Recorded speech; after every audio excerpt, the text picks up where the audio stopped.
यह है लाडलापुर, एक ऐसा गांव जहां सोने के बेशुमार झखैर मौजूद थे, लेकिन कभी किसी गैंग की हिम्मत नहीं हुई कि इस गांव पर हमला करे, क्योंकि लाडलापुर पर सिर्फ शाका का राज चलता था। शाका गांव के हर शख्स की इज्जत करता था, मजलूमों का सहारा था, और जब तक शाका मौजूद रहा लाडलापुर महफूज रहा। लेकिन एक खूनी लड़ाई के बाद अचानक शाका गायब हो गया। कई महीने गुजर गए, किसी ने शाका को दोबारा नहीं देखा। कोई कहता था शायद शाका मारा गया है, और कोई कहता शायद शाका जान बचाकर भाग गया होगा। हकीकत किसी को नहीं पता थी। शाका के न होने का फायदा उठाते हुए चिड़ी लाल अपनी गैंग के साथ लाडलापुर पर हमला कर देता है। गांव जलने लगता है, घर तबाह कर दिए जाते हैं, गांव वालों को बेदर्दी से मारा जाता है। चिड़ी लाल का जुल्म इतना बढ़ जाता है कि लोग अपना गांव छोड़कर भागने लगते हैं, लेकिन जो भी भागते हुए पकड़ा जाता उसे जिंदा नहीं छोड़ा जाता। लाडलापुर पर कब्जा करने के बाद चिड़ी लाल सोने की स्मगलिंग शुरू कर देता है, और फिर उसकी नजर पड़ती है गांव की सबसे खूबसूरत लड़की शबनम पर, जिससे शाका बेपनाह प्यार करता था। चिड़ी लाल शबनम को धमकी देता है, अगर तू मुझसे शादी नहीं करेगी तो मैं तुझे जान से मार दूंगा। जब यह बात शबनम के भाई चंदू को पता चलती है तो वह किसी तरह अपनी जान बचाकर गांव से भाग जाता है। चंदू का सिर्फ एक मकसद होता है, शाका को ढूंढना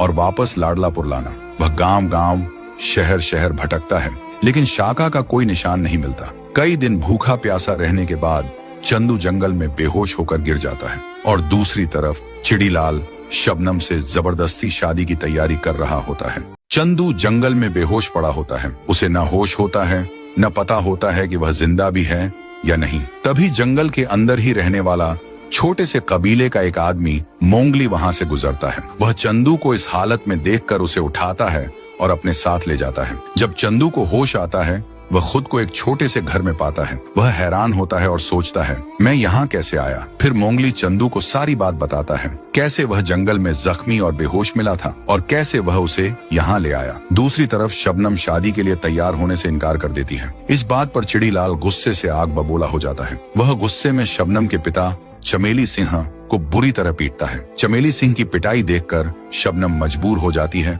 और शादी के लिए हाँ कह देती है। फिर फैसला होता है कि शादी 2 दिन बाद होगी। रात को शबनम रोते हुए कहती है, शाका तुम कहाँ हो, मुझे तुम्हारी जरूरत है। उधर चंदू मोंगली से शाका के बारे में पूछता है। मोंगली कहता है, एक आदमी हमें जख्मी हालत में मिला था, लेकिन अब ये नहीं पता कि वह शाका था या कोई और। वह कुछ दिन हमारे पास रहा, लेकिन सिर्फ जोगी नगर जाने की बात करता रहता था। हो सकता है वह वहीं चला गया हो। ये सुनते ही चंदू फौरन जोगी नगर की तरफ रवाना हो जाता है। जब चंदू जोगी नगर पहुंचकर शाका के बारे में पूछता है तो वहां का एक आदमी चंदू को किडनैप कर लेता है और उसे अपने अड्डे में कैद कर लेता है। तो चंदू को कैदी बनाने के बाद कल्लू सीधे पिचकारी डॉन के पास जाता है और उसे बताता है कि कैसे शाका के बारे में पूछने पर उसने चंदू को अपने अड्डे में कैद कर लिया। ये सुनते ही पिचकारी डॉन गुस्से में आ जाता है। वो गरजते हुए कहता है, उसे यहाँ से भगाओ। तुम्हें पता है पिछली बार शाका किस हालत में था। मैं नहीं चाहता कि ये सब फिर से हो। और यहीं पर सच सामने आता है। पिचकारी डॉन कोई और नहीं बल्कि शाका का पिता है। पिछली बार शाका एक खतरनाक लड़ाई के बाद जख्मी हालत में अपने पिता के पास आया था। जख्मों की वजह से शाका 1 महीने तक बेहोश रहा। अपने बेटे को इस हालत में देखकर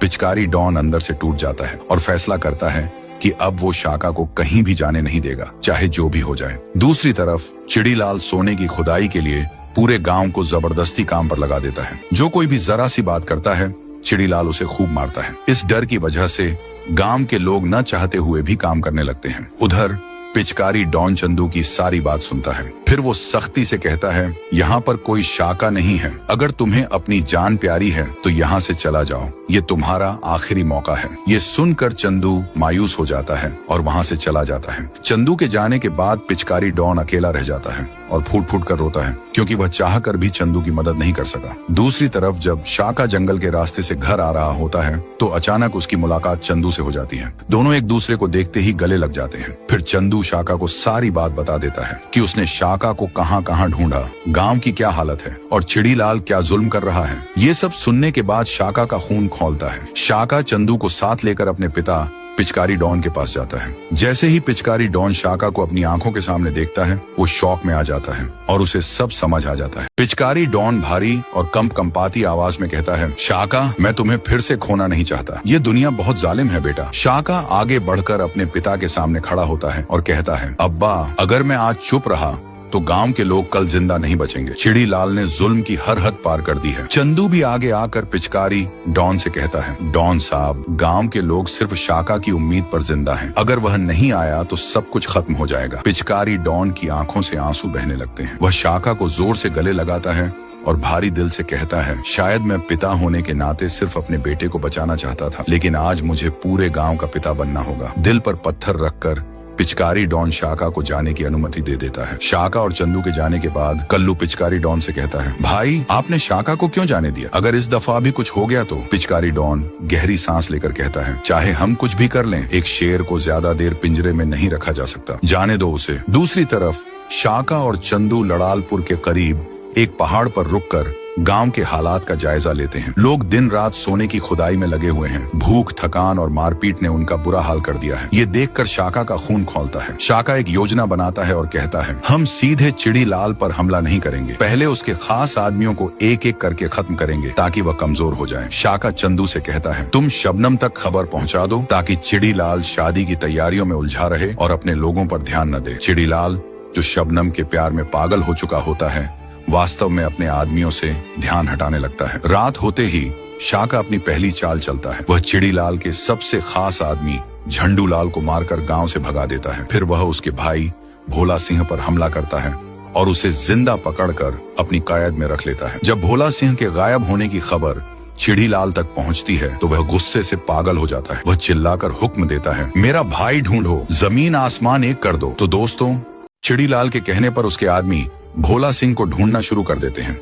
वे पूरे गांव में तलाशी लेते हैं, लेकिन भोला सिंह कहीं भी नहीं मिलता। जब यह बात चिड़ी लाल तक पहुंचती है तो वह अपने आदमियों को जंगल में ढूंढने का आदेश देता है। इस पर काले चिड़ी लाल से कहता है, हमें अपने आदमियों को गांव से बाहर नहीं भेजना चाहिए। हो सकता है हमारा दुश्मन इसी मौके का इंतजार कर रहा हो। लेकिन चिड़ी लाल काले की एक भी बात नहीं मानता और अपने आधे आदमियों को जंगल भेज देता है। जब यह खबर शाका को मिलती है कि चिड़ी लाल अब काफी अकेला हो गया है, तो शाका, जिसने पहले ही गांव वालों से बात करके कुछ लोग अपने साथ मिला लिए थे, मौका देखकर चिड़ी लाल के आदमियों पर हमला कर देता है। वह उन्हें पूरी तरह हराकर गांव से भगा देता है, क्योंकि अब चिड़ी लाल बहुत कमजोर हो चुका था। शाका को अब पूरा मौका मिल जाता है। वह सीधे चिड़ी लाल के अड्डे पर पहुंचता है।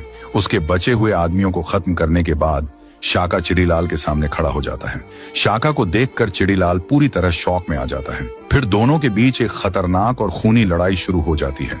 कई जख्म खाने के बाद आखिरकार शाका चिड़ी लाल को हरा देता है और उसे इंस्पेक्टर शेर सिंह के हवाले कर देता है। गांव में एक बार फिर से खुशियां लौट आती हैं। शाका यह फैसला करता है कि अब वह कभी गांव छोड़कर नहीं जाएगा। दूसरी तरफ जब काले को यह खबर मिलती है कि शाका ने चिड़ी लाल को गिरफ्तार करवा दिया है, तो पहले वह गहरी सोच में डूब जाता है, फिर अचानक जोर जोर से हंसने लगता है। तो दोस्तों, आखिर ऐसी क्या बात थी कि काले शाका का नाम सुनकर हंसने लगा? ये जानने के लिए देखिए अगला पार्ट